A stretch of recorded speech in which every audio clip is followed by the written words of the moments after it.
मेरा नाम सुधीर है। मेरी बीवी के साथ मेरी शादी को 2 ही साल हुए थे जब एक हादसे में मेरी एक टांग कट गई। यह दिन मेरी जिंदगी का सबसे बुरा दिन था। इससे पहले अच्छे पैसे भी कमाता था और खूबसूरत नौजवान था, लेकिन अब मेरी एक टांग नहीं थी और घर में कोई कमाने वाला नहीं था। इसलिए मैंने अपने घर की बैठक में दूध की दुकान बना ली। बैठक का दरवाजा बाहर की तरफ खोल देता और वहीं पर बैठे बैठे दूध बेचा करता था। आज मैंने यह काम शुरू किया था और 2 दिन हो गए थे, लेकिन दूध बिकी ना रहा था। मेरा एक दोस्त दूध वाला था जो सुबह सुबह मेरे लिए दूध लेकर आता था। मैंने उसे कहा था कि दूध में पानी नहीं डाला करें और वो खुद भी दूध में पानी नहीं मिलाता था। मैंने कहा कि पहले ही मुझ पर इतना बड़ा हादसा गुजरा है, इसलिए मैं कोई बेईमानी नहीं करूंगा, खाली दूध बेचूंगा। लेकिन पूरा दिन गुजर गया, कोई भी दूध लेने के लिए नहीं आया। हमारे घर में फ्रिज था, लेकिन बहुत ही छोटा था। अब वह दूध खराब हो रहा था। मेरी बीवी ने कहा कि यह दूध तो खराब हो जाएगा। मेरी बीवी ने उसकी खीर बनाई और सारे मोहल्ले में बांट दी। मेरी बीवी का नाम सुमन था। वह बंगाली थी, बहुत ही ज्यादा खूबसूरत थी।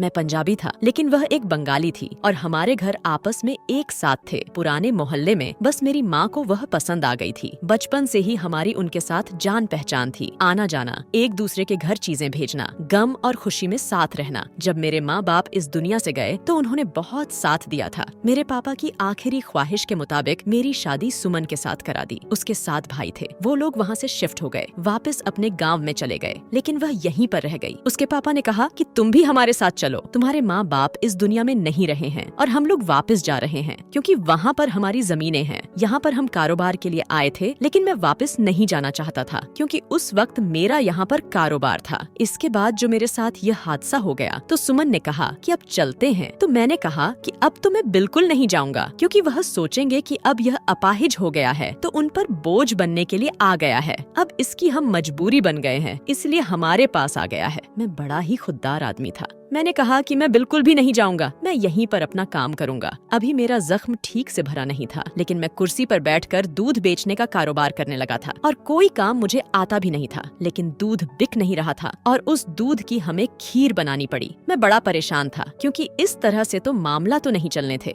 मेरी बीवी बहुत अच्छी थी, मेरा बहुत ख्याल करती थी। इस सब के बावजूद भी उसने कहा था कि वह हमेशा मेरा साथ देगी, मुझे छोड़कर नहीं जाएगी। मेरे काम खत्म नहीं होते थे, उसके काम बहुत ज्यादा बढ़ गए थे। उसने घर के काम भी करने होते थे, मेरा भी ख्याल करना होता था, पर वह बहुत अच्छी औरत थी, इस बात में कोई शक नहीं था। बहुत सब्र वाली थी। इस मुश्किल की घड़ी में भी मेरा बहुत ज्यादा साथ दे रही थी। अगले दिन भी यही हुआ कि दूध नहीं बिका और खराब होने के डर से उसकी कोई मीठी चीज बना ली। लेकिन मैंने अपनी बीवी से कहा कि इस तरह तो हम रोज नुकसान करेंगे और जो थोड़े बहुत पैसे हमारे पास बचे हैं वह भी खर्च हो जाएंगे। इस तरह से काम नहीं चलेगा। मैं बहुत ज्यादा परेशान था। बात करते करते मेरी आंखों में आंसू आ गए तो मेरी बीवी भी रोने लगी। उसने कहा कि मुश्किल वक्त है, गुजर जाएगा, आप परेशान क्यों होते हैं, मैं हूँ ना आपके साथ, सब कुछ ठीक हो जाएगा। वह लोग शुरू से ही उधर रहे थे, इसलिए मेरी बीवी बहुत अच्छी बंगाली बोलती थी। वह बहुत ज्यादा खूबसूरत थी। उसको देखकर कभी कभी मैं सोचता था कि मैं तो अब उसके काबिल ही नहीं रहा, किसी दिन मुझे छोड़कर ही न चली जाए। लेकिन वह कहती थी कि हम बंगाली हैं, हमारी एक जुबान होती है, हम जिसको दिल दे देते हैं फिर सारी जिंदगी उसी के साथ गुजारते हैं। हम कभी भी हालात से भागते नहीं हैं। मैं तुम्हें छोड़कर कभी नहीं जाऊंगी। लेकिन इस तरह अब तो काम नहीं चलना था,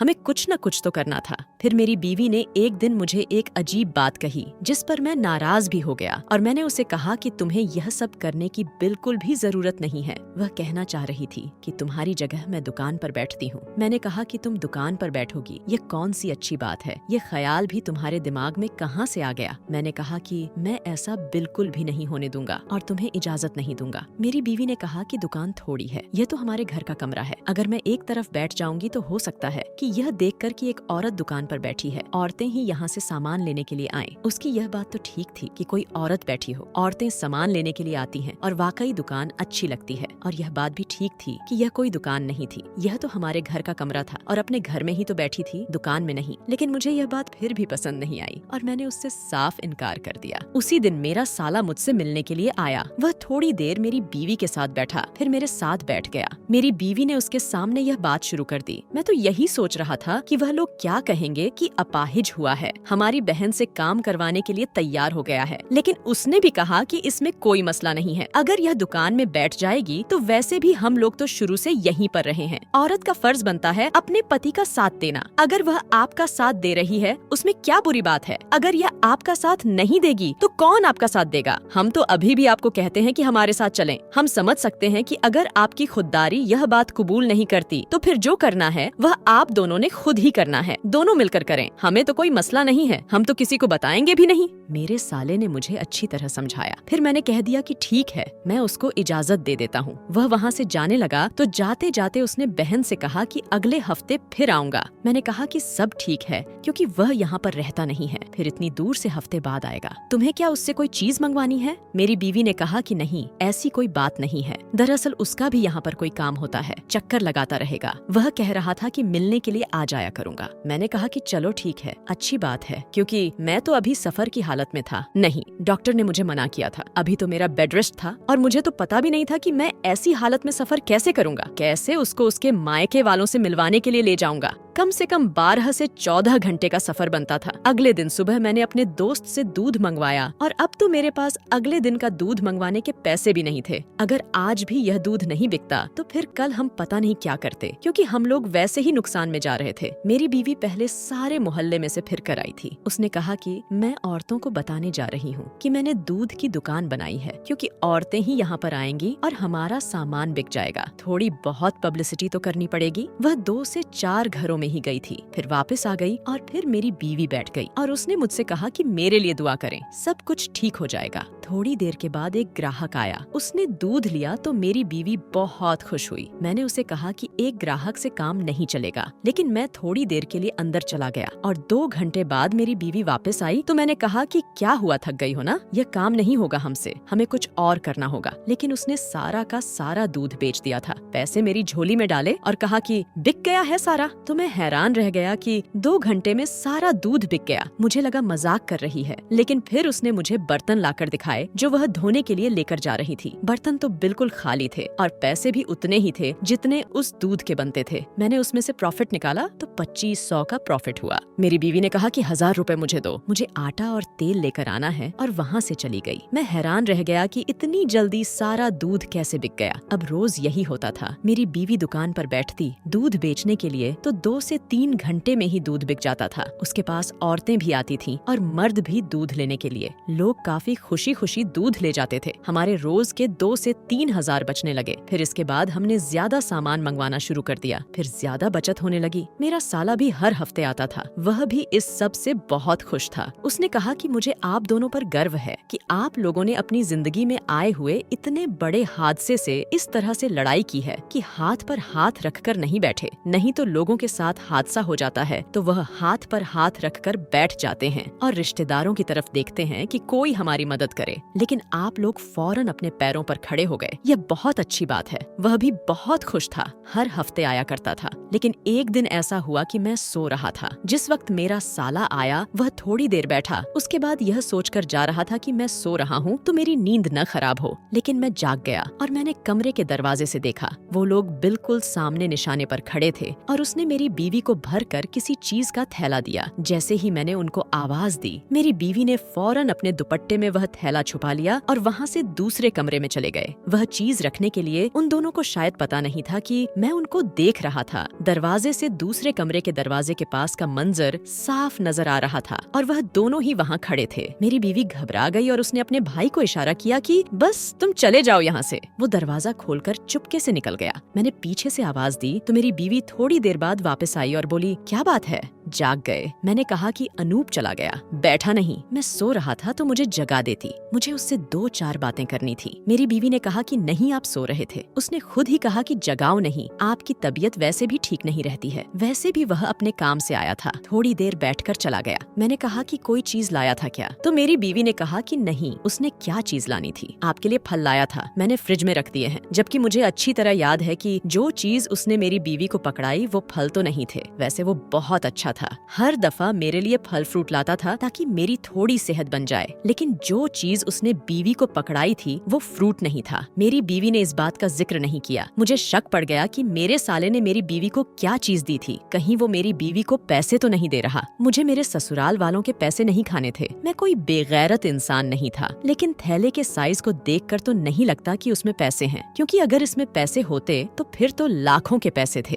और मैंने अपनी बीवी को अच्छी तरह समझाया था कि कभी भी अपने घर वालों से पैसे ना लेना। जो चीज तुम्हें चाहिए वो मैं तुम्हें ला कर दूंगा। बेशक मेरी एक टांग कट जाए या मेरी दूसरी टांग भी कट जाए, तुम्हारे लिए सब कुछ मैं ही करूंगा और कभी हिम्मत नहीं हारूंगा। अब मैं बैसाखी की मदद से चल सकता था। आहिस्ता आहिस्ता मैं इस काबिल तो हो ही जाता कि अपना शरीर खुद संभाल सकता। मेरी बीवी ने भी मुझसे वादा किया था कि वो कभी भी ऐसा नहीं करेगी। वो कमाएगी, लेकिन अपने माँ बाप से मांगकर पैसे नहीं लेगी। अगर वो अपनी मर्जी से कुछ देते हैं तो वो उनकी मोहब्बत है, लेकिन हम उनसे कभी कुछ नहीं मांगेंगे। फिर वो क्या चीज थी? आहिस्ता आहिस्ता मुझे इस बात के पीछे शक होने लगा कि मेरी बीवी कैसे 2 घंटे में सारा दूध बेच लेती है। यही वो दूध था, यही वो दुकान थी, यही वो मोहल्ला था। जब मैं बैठा करता था तब तो कोई भी मुझसे दूध लेने के लिए नहीं आता था। ऐसा भी नहीं था कि मेरी बीवी तैयार होकर बैठती थी। सर पर आंचल करके बैठा करती थी और उसने चेहरे पर कोई मेकअप नहीं लगाया हुआ था। ऐसा भी नहीं था कि कोई उसकी खूबसूरती देखकर वहाँ आ रहा था। फिर ये सब कुछ हो क्या रहा था? मुझे कुछ न कुछ तो करना ही था। मेरी बीवी मजे से दूध बेचती और पैसे लाकर मुझे पकड़ा देती। फिर घर की कोई चीज लेने जाती थी। उसने कहा था कि मैं औरतों को कहा करती हूँ कि वो मेरे से दूध ले, लेकिन दुकान पर तो वो औरतें नहीं आ रही थीं। दुकान पर वही औरतें थीं जो बाजार में आई हुई होती थीं, और चलते फिरते उनकी नजर पड़ जाती तो वो कोई चीज ले लेती थी। अब मेरी बीवी ने दूध के साथ दही भी बेचना शुरू कर दिया था। इस बात को 3-4 महीने हो गए थे। अब मैं चल सकता था। मैंने अपनी बीवी से कहा कि गली की दूसरी तरफ मेरे दोस्त का घर है, वहाँ तक जा रहा हूँ, थोड़ी मेरी वॉक भी हो जाएगी। बैठे बैठे मेरे पूरे जिस्म में दर्द हो रहा था। उसने कहा कि ठीक है, आप चले जाएं। वैसे भी मुझे दूध बेचना है, इसके बाद मैं खाना बना लूंगी। मैंने कहा कि ठीक है, लेकिन मैं दोस्त के घर गया और वहाँ जाकर मैंने उसे भी ये सारी बात बता दी और अपना हुलिया बदला, और मैं अपने दोस्त की मदद लेकर बीवी की दुकान में आया। मैंने सोचा था कि मैं बीवी की दुकान पर हुलिया बदल कर आऊंगा और उससे दूध खरीदूंगा। अगर वो कोई गड़बड़ कर रही हुई तो मुझे पता चल जाएगा। अगर उसने मुझे दूध दे दिया और मुझसे पैसे ले लिए और ऐसी कोई बात नहीं हुई तो पता चल जाएगा कि दरअसल मामला क्या है। वैसे मुझे मेरी बीवी पर इतना शक नहीं करना चाहिए था। वो मेरा साथ दे रही थी, लेकिन शक तो फिर शक होता है। अगर शक हो तो उसको दूर कर लेना चाहिए, नहीं तो ये रिश्तों को खा जाता है। और मैं ऐसा नहीं चाहता था। मैं तो यही सोच रहा था कि मेरी ही गलतफहमी होगी, मुझे ही कोई वहम हुआ होगा और मेरी बीवी की ऐसी कोई बात ना होगी। लेकिन जब मैं वहाँ पर गया तो मैंने कहा कि 2 किलो दूध दे दें। मैंने आवाज भी बदली। चेहरे पर काली चश्मा पहनी थी और चादर के साथ चेहरा भी छुपाया हुआ था, ये महसूस करवाने के लिए कि सर्दी बहुत है, इसलिए मैंने चादर कर रखी। बीवी ने कहा, और पैकेट कितने चाहिए आपको? मैंने कहा कि किस चीज के पैकेट? तो मेरी बीवी ने टेबल के नीचे से एक चीज मुझे दिखाई। उसके हाथ में किसी चीज का पैकेट था। मुझे समझ नहीं आ रही थी कि ये क्या चीज है। मैंने कहा कि 2 दे दे। उसने उस चीज के 200 रुपया मुझसे अलग से ले लिए और दूध थैला में डालकर मुझे दे दी। उसने कहा कि अगली बार फिर आइएगा, आपको ये चीज बहुत अच्छी लगेगी, खरा माल है। जब मैं वापस अपने दोस्त के घर आया और वो चीज खोली तो हम लोग हैरान रह गए, क्योंकि वो तो नशा वाली चीज थी। ये अक्सर लोग अपने मुंह में रखकर नशा करते हैं और पहाड़ी इलाकों में बहुत ज्यादा मशहूर होती है। मैं हैरान रह गया कि मेरी बीवी वहाँ खड़े होकर इस तरह की चीजें बेच रही थी, लेकिन उसके पास ये चीजें आती कहाँ से थी। फिर मेरे दिमाग ने काम किया और मैं समझ गया कि ये जो मेरा साला हर हफ्ते आता था, शायद यही चीज डिलीवर करने आता था। और उस दिन जो मेरी बीवी को थैला पकड़ा रहा था वो भी यही था, और वो ये चीज पहाड़ों से लेकर आ रहा था। यानी ये दोनों बहन भाई मिलकर ये सब काम कर रहे थे। दूध के साथ इस तरह की चीज बेचना कोई अच्छा काम नहीं था। लोग दूध लेने के बहाने साथ ये चीज भी लेने आते थे। इसका मतलब कि मेरी दूध की दुकान पर सारे नशा करने वाले ही आ रहे थे। अपने घर वालों को कहते होंगे कि हम लोग दूध लेने जा रहे हैं, जबकि असल में वो चीज लेने आए थे। इसी बहाने दूध भी मिल जाता था और वह चीज भी अलग से बिक जाती थी। इसके पैसे मेरी बीवी मुझे नहीं देती थी, शायद अपने पास जमा कर रही थी, और दूध के पैसे वह मुझे रोज के रोज दे दिया करती थी। मैंने अपना सर पकड़ लिया और मेरा दोस्त हंसने लगा। उसने कहा कि तुम्हारी बीवी बंगाली है ना, इसीलिए वहाँ पर तो यह कारोबार बड़ा आम है। मैंने कहा कि तुमको हंसी आ रही है, तो उसने कहा कि नहीं यार, मुझे हंसी नहीं आ रही है। ये कह रहा हूँ कि वहाँ पर तो यह सब कुछ होता है और यहाँ भी तो लोग आम दुकानों से लेते हैं, तो क्या हो गया अगर वह बेच रही है तो? मैंने कहा कि यह गलत बात है, आज जाकर इससे बात करूंगा। मैंने अपनी बीवी से पूछा कि तुम मुझसे कोई चीज तो नहीं छुपा रही हो? अनूप क्यों आता है, क्या लेकर लेकर आता है। वह घबरा गई। मैंने सारी बात बता दी कि आज यह सब कुछ हुआ है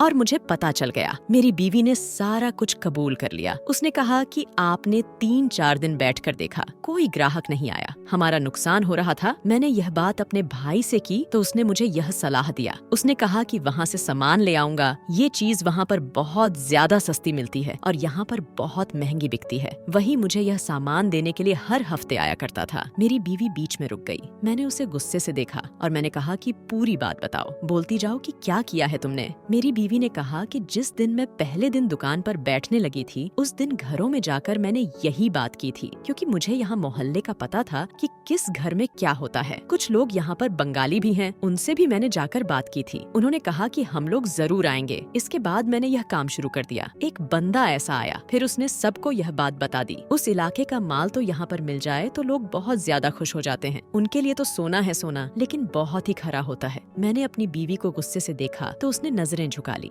मैंने कहा कि तुम क्या कर रही हो, तुम्हें शर्म आनी चाहिए। इस तरह का काम करते हुए उसने कहा कि वहाँ पर तो बंदा बंदा यह चीज खाता है, अपने मुंह में रखता है, कुछ भी नहीं होता। तो मैंने कहा कि यह चीज गलत है। अगर एकदम सारे करना शुरू कर दे तो क्या वह काम ठीक हो जाता है? मेरी बीवी के पास कोई जवाब नहीं था। उसने कहा कि फिर दूध भी कोई नहीं लेगा, फिर इस तरह तो कुछ नहीं होगा। मैंने कहा कि तुम यह सब नहीं करोगी। अगर हमारे नसीब में खाना होगा तो वह मिल जाएगा, नहीं होगा तो नहीं मिलेगा। आज के बाद तुम यह काम नहीं करोगी। अपने भाई को मना करो, नहीं तो मुझसे बुरा कोई नहीं होगा। मेरी बीवी ने कहा कि हम साथ यह चीज नहीं देंगे तो हमारी तो सब बंद हो जाएगी, कोई भी दूध नहीं लेगा। मैंने कहा नहीं लेता है कोई दूध तो नहीं ले, लेकिन हम इस तरह के जलील काम नहीं करेंगे। हम कोई और काम कर लेंगे, मैं कुछ और कर लूंगा। मैं चलने के काबिल हो गया हूँ, मैं कर्जा लेकर रिक्शा लूंगा, मैं रिक्शा चला लूंगा, मैं मेहनत कर लूंगा, लेकिन तुम इस तरह का कोई काम नहीं करोगी। मैं नहीं चाहता कि हम किसी के लिए ऐसी चीज का जरिया बने जिससे उसकी सेहत भी खराब हो। मेरी बीवी फौरन बोली, इससे सेहत खराब नहीं होती। मैंने कहा कि चुप कर जाओ, बस तुम ये काम नहीं करोगी। उसने कहा ठीक है, आइंदा शिकायत का मौका नहीं दूंगी, वादा करती हूँ। अगले दिन हमने यह काम नहीं किया तो वाकई दूध नहीं बिका हमारा। मैंने अपनी बीवी को कहा कि ठीक है, बस मैं चेक करना चाहता था कि दूध बिकता है या नहीं, लेकिन यहाँ के लोग तो शायद ऐसे ही हैं। मैंने अपने दोस्त से कर्जा लिया और इन पैसों से एक रिक्शा ले लिया, क्योंकि मेरी टांग खराब थी। मैं चल नहीं सकता था, लेकिन मैं बैठकर रिक्शा तो चला सकता था। अब मैं रिक्शा चलाता था। एक दिन मेरी बीवी मेरे पास आई और बोली कि सामान को बेचकर मैंने कुछ पैसे बनाए थे, अब इन पैसों का क्या करूं? क्या ये पैसे भी बुरे हैं? तो मैंने अपनी बीवी को कहा कि हाँ, ये पैसे भी हम पर हराम हैं। तुम ये पैसे अपने भाई को वापस कर दो, बल्कि इधर मुझे दो, मैं उसके घर पोस्ट करवा दूंगा। वह यहाँ पर आया तो मैं उसको बातें सुनाऊंगा, उसे कहूंगा कि कुछ अरसा यहाँ पर न आए। जब मेरी बीवी मुझे पैसे दे रही थी तो ऐसा मुंह बनाया था जैसे अपना गुर्दा निकालकर मुझे दे दिया, क्योंकि वहाँ पर ये सब कुछ नॉर्मल था, लेकिन यहाँ पर नहीं। पहले मैंने उस पर सख्ती की थी, फिर मैंने उसे प्यार से समझाया कि बुरी चीज बुरी ही होती है, चाहे उसका नुकसान थोड़ा हो या ज्यादा, वह एक नुकसानदेह चीज है। उसने कहा कि हाँ, लेकिन हम मजबूर थे। मैंने कहा कि हम मजबूर नहीं, मैं रिक्शा चलाता हूँ। दिन के इतने ही पैसे बनते थे